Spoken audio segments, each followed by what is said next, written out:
থাকবে, সেজদা দিতে পারবে না। আল্লাহ রাব্বুল আলামিন বললেন, ইয়াউমা ইউকশাফু আন সাকিন ওয়া ইউদআউনা ইলাস সুজুদি ফালা ইস্তাতিউন। রাব্বুল আলামিন বললেন, স্মরণ করো সেই দিন যাবতীয় রহস্য উদ্ঘাটন হয়ে যাবে। দুনিয়ার মধ্যে কি করেছ? নামাজ পড়লা কিনা? নামাজের আন্দোলন তুমি করেছো কিনা? নামাজের আন্দোলনের মধ্যে সম্পৃক্ত ছিল কিনা? নামাজের আন্দোলনের সাথে তোমার মহাব্বত ছিল কিনা? তখন তাদের সিজদা করা দেওয়ার জন্য বলা হবে, আহ্বান করা হবে। এই আহ্বান জানানো হবে এইসব হতভাগ্যরা, যারা হতাশ, জমিনে সিজদা দেয় নাই, নামাজ পড়ে নাই, ওই ব্যক্তিগুলি সেই দিন কিয়ামতের দিন আল্লাহর সামনে দাঁড়িয়ে থাকবে।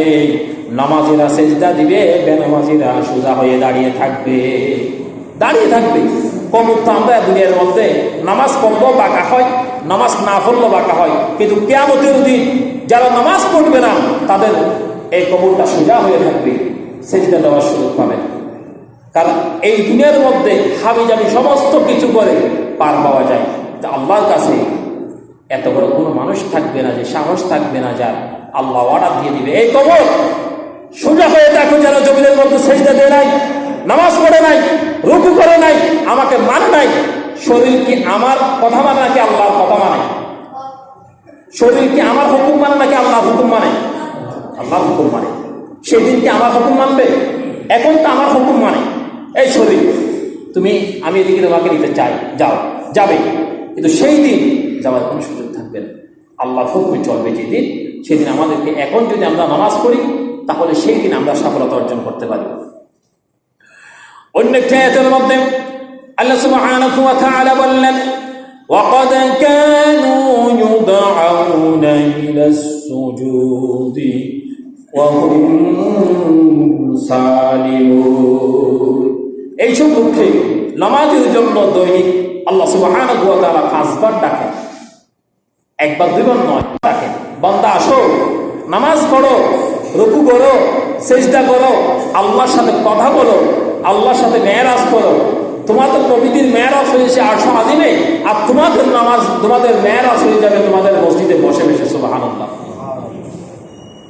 আমরা তো নবী নয়, নবীর যে আদর্শ আমাদেরকে দিয়ে গেলেন, নবীর মেরাজ হয়েছে আল্লাহ পাকের কাছে একবার গিয়েছিলেন মেরাজ করার জন্য আরশ আজিমে। আল্লাহ আমাদেরকে আরো বাড়িয়ে দিয়ে বলছে, তোমার বান্দা আমার নবীর বদৌলতে তোমাকে দিনে 5 বার আমি মেরাজ করার জন্য সুযোগ করে দিলাম।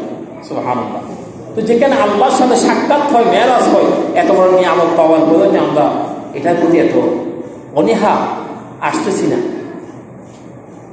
এটা আমাদের দুর্ভাগ্য এবং কপাল পোড়া ছাড়া কিছু হতে পারে না।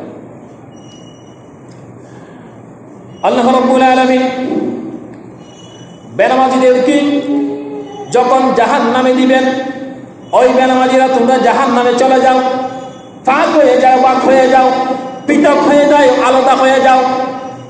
পানি আটলান্টিক মহাসাগরে, প্রশান্ত মহাসাগরে, এই নদীর ভিতরে মিঠা পানিও আছে, লবণাক্ত পানিও আছে। আপনারা নিশ্চয়ই অনেকে জানেন, যারা সমুদ্রে চলাফেরা করে সেখানে মিঠা পানিও আছে, মিষ্টি পানিও আছে, লবণাক্ত পানিও আছে। আচ্ছা, পানির আমাদের এই জায়গা থেকে ওই জায়গাতে মানুষ না ঢোকার জন্য একটা পর্দা লাগে না? কথা কি বুঝতেছেন বাবাজিরা?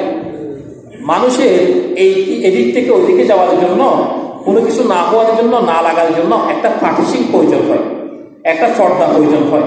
কিন্তু এত বড় মহান প্রশান্ত মহাসাগরে, বড় বড় সাগরের মধ্যে আল্লাহ পাক কোনো পর্দাবিহীন ছাড়া শুধু অর্ডার দিয়েছেন, এই পানি, তুমি মিষ্টি পানি, তুমি এই গতিতে চলবা, তুমি লবণাক্ত পানি, তুমি এই গতিতে চলবা। কিয়ামত পর্যন্ত এই পানিগুলো এভাবে চলছে। তাহলে যখন কিয়ামতের দিন বলবে, ওই বেনামাজিরা তোমরা পৃথক হয়ে যাও, আলাদা হয়ে যাও, বাক হয়ে যাও, আর তোমরা নামাজিদের সাথে থাকবা না, যেহেতু দুনিয়ার মধ্যে তোমরা নামাজ পড়ো নাই, দুনিয়ার মধ্যে নামাজের সাথে তোমাদের সম্পর্ক ছিল না। নামাজ পড়তে যখন বলা হতো ভাই নামাজ পড়তে আসেন, তখন বলা হয় আমার কাপড় না থাক, আমার কাপড় না থাক, আমার শরীর না থাক, আমার এটা না থাক, আমার সেটা না থাক। তুমি নাফাক শরীর নিয়ে আল্লাহর জান্নাতে যাওয়ার জন্য আশা করে বসে আছেন বান্দা? নাপাক শরীরের মধ্যে রহমতের ফেরেশতা আসে না। নাপাক শরীরের কাছে রহমতের ফেরেশতা যখন আসে, পরে শরীর থেকে এত দুর্গন্ধ আসে, নাপাক শরীরের কাছে আমি যেতে পারবো না। যদি শরীরটা যদি পাক হয়ে যায়, আমি রহমতের ফেরেশতা ওই পাক শরীরের পাশে যাব। আমি পবিত্র শরীরের পাশে যাব, নাপাক শরীরের পাশে আমি যাব না। তাহলে আমরা কি, ফেরেশতা আমাদেরকে প্রতিনিয়ত গাইড দেয়। গাইড মানে ফটোগ্রাফ দেয়। এমপি মন্ত্রী যেভাবে আমাদের রাষ্ট্রীয় মর্যাদায় সামনে একটা গাড়ি, পিছনে একটা গাড়ি, সামনে বডিগার্ড, পিছনে বডিগার্ড, আল্লাহ আমাদের জন্য বডিগার্ড সৃষ্টি করে দিয়েছেন। বান্দা, তুমি যদি পবিত্র থাকো, তোমার পিছনে, সামনে, ডানে, বামে দুনিয়ার বডিগার্ডের মধ্যে সামনে থাকে, পিছনে থাকে, কয়দিকে থাকে? দুনিয়ার বডিগার্ডে, দুনিয়ার যত মানুষ বডিগার্ড হিসাবে ব্যবহার করে, সামনে এবং পিছনে, কয়দিকে? দুই দিকে। কিন্তু আল্লাহ বলছে এই ফেরেশতা তোমরা থাকবা চারদিকে। কয়দিকে? আমার আপনারা কেউ জবাব দিতে পারেন না, একটু বুঝে থাকলে জবাব দিবেন। মসজিদে এসে যদি একটু চুপচাপ বসে থাকেন তা অত বুঝবেন না বাবাজিরা। আল্লাহ আমাদেরকে চতুর্পাশে ফেরেশতা নিয়োজিত করে, ডানে বামে সামনে পিছনে, যাতে কোনো দিক থেকে কোনো সমস্যা আসলে আল্লাহ রহমতের ফেরেশতা হাত দিয়ে আমাদেরকে বাঁচিয়ে দেবে। সুবহানাল্লাহ। এত বড় নিয়ামত পাওয়ার পরে আমরা তারপরে নামাজের দিকে আসি না। বলছে আমার শরীর নাফাক, কাপড় নাফাক, যেতে পারি না। আমরা ইনশাআল্লাহ নাফাক থাকবো না, সবসময় পাক থাকবো ইনশাআল্লাহ। চেষ্টা করবেন তো? আচ্ছা, আপনি নাফাক অবস্থা যদি মৃত্যুবরণ হয় আপনার, আপনি যদি মারা যান, তখন কি হবে? কি হবে বলেন? একটু চিন্তা করে দেখেন তো।